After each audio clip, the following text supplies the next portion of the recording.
Hello and welcome to the Mill. I am your host, Dusty Crane, and this week, kind of a slow news week for Stonemaier Games, which isn't a bad thing, right? That's something that, it can't be all fun and games all the time, but, we can wish it were.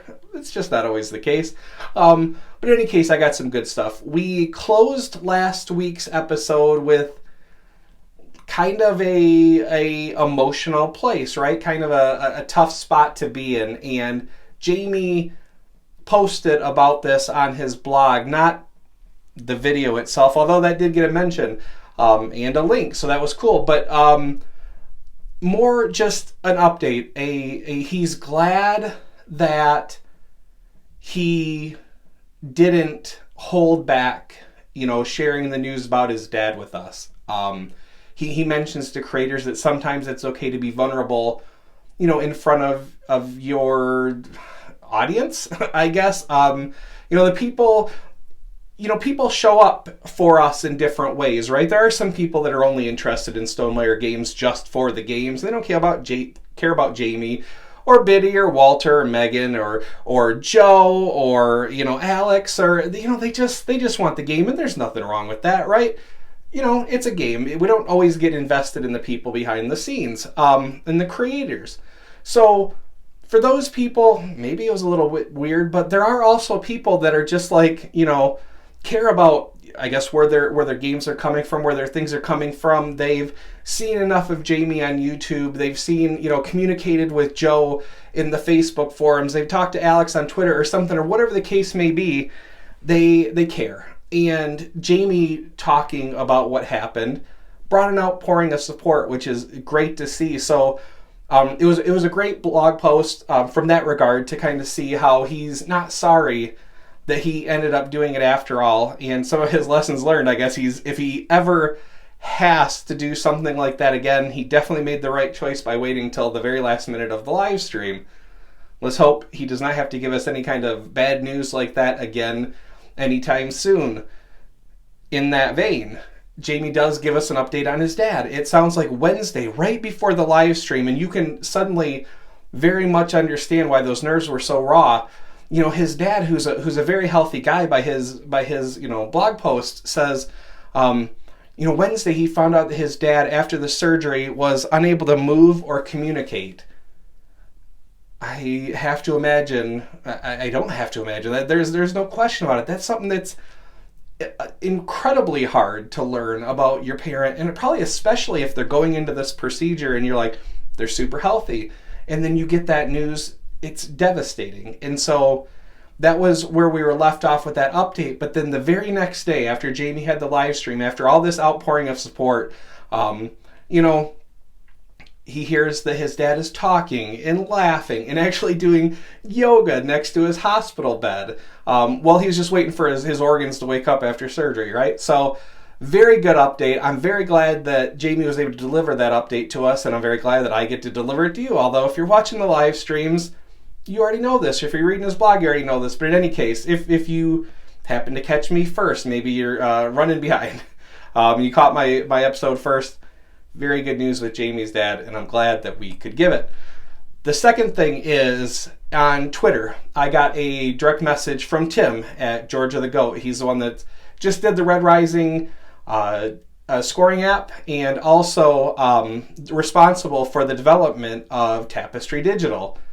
You may have remembered a little while ago I sent out, I talked to you about a request that he had to go make your opinions on the music. No, and there was a website that you could go to where, there was tons and tons and tons of music options, and you had to rate them like a scale 1 to 10, make a few comments if you wanted. In any case, it sounds like those options have been narrowed down.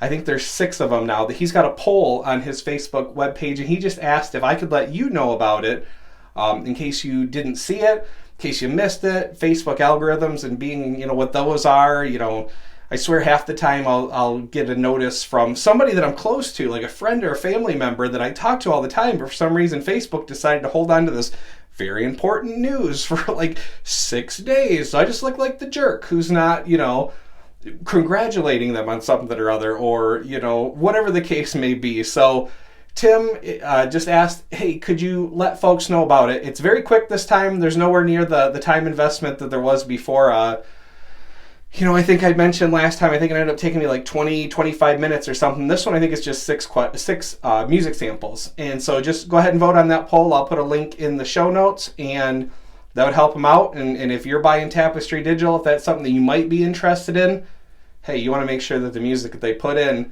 is something that you want to listen to for a while, right? Or you'll turn it off and who cares what it is, but come on, you care. You care, right? The third thing, we're getting close to Jamey announcing or beginning to talk about the expansion for Between Two Castles and Mad King Ludwig. Now, this game, in my opinion, has been, critically underappreciated. Now, I liked Between Two Cities. It's just fun. It had a SimCity-like aspect where you're putting industrials and residentials and commercials, and you don't want them, the residentials in the industrial areas and all that stuff. And the way the scoring went was really good. And people were like, it's really simple. And I agree. I don't think that's a bad thing. It's a simple game. And in that vein, I love what was done with Between Two Castles. It took that thing that I really liked about Between Two Cities and amped it up and added these extra things to think about. And so I'm really, really excited to see what's to come with that. And Jamey actually gave us our first look at that expansion on his Instagram, and I will put that right there.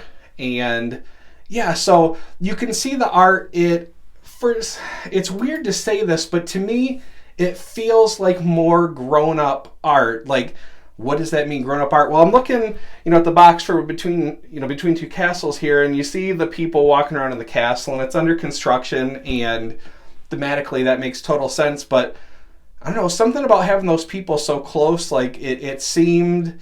I'm not even gonna say kiddie. I don't even know where grown-up came from, but the art.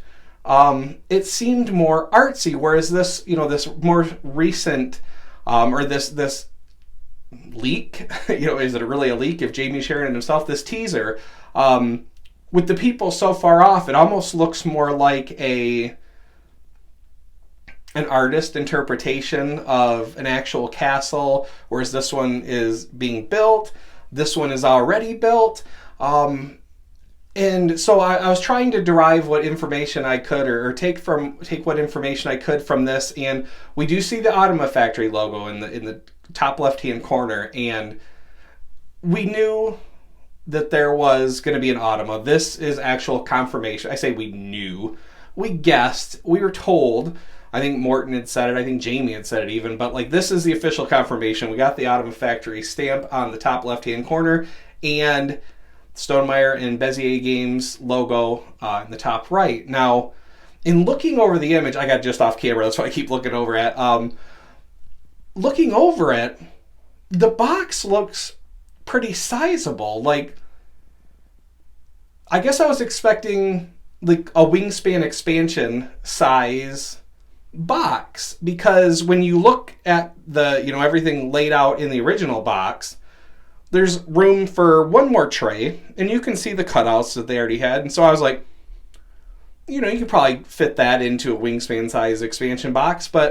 And maybe it's just like a perspective thing, but it looks like a bigger box. And so I'm just wondering, what could possibly be in that box? It's got me excited, again, because I thought Between Two Castles was so, underappreciated. I'm excited and hoping that this brings more people to the table, to the Between Two Castles Facebook group, that I guess that I just see it get the recognition that, I think it deserves. I mean, again, I've said it before. I think B2Ca thinks it's doing better than Jamey feels like it's doing. That's probably just a personal standards thing, but yeah, the box is pretty.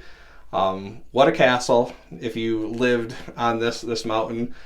Anyway, I won't keep going on just the image. It's out there. Always, make sure you're subscribed to Jamey on Instagram if you have Instagram, because it's good for the teasers, right?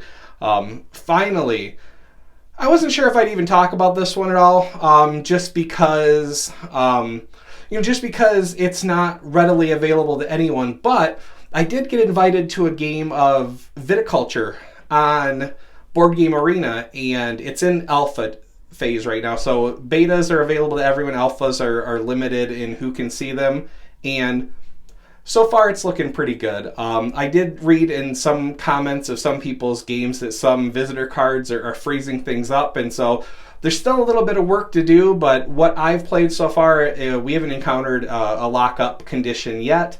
And it's looking good. I mean, it's Board Game Arena implementation, which is a little bit more basic, and I don't mean that in a bad way at all. I know there's a lot of people that don't like those physics sandboxes, and so this is a fantastic way to play Viticulture without the figuring out all of the controls and, how am I circling around or zooming in on cards. A really, really nice implementation so far. Like I said, we're still in the middle of our first game, playing it asynchronous. So as we've been at it for a few days, and I think we're still in the first year. So we haven't lost any of our gameplay so far. So far so good. Hopefully we'll see that very soon, and then hopefully we'll continue to see more Stonemaier games end up on that platform, because I just like Board Game Arena. I don't have to be in front of my laptop. I can have, just my iPad, sitting nearby, or even my phone, and hop in there and play a turn and, get out if I don't have time to sit down and play a game start to finish. So I'm a fan. Hopefully you guys get a chance to play that soon too.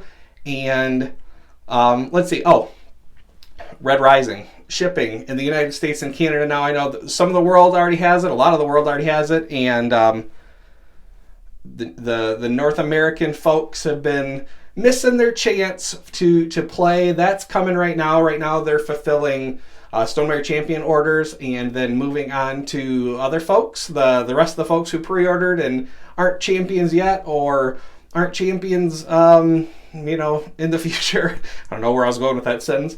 In any case, that is all I have for you this week. Thanks so much for watching. If you have anything you want to see in the future, make sure you drop it in the comments. I'll see what I can do for you. And that is all I have for you this week. Until next time, take care of yourselves and each other. Thanks for watching. Bye.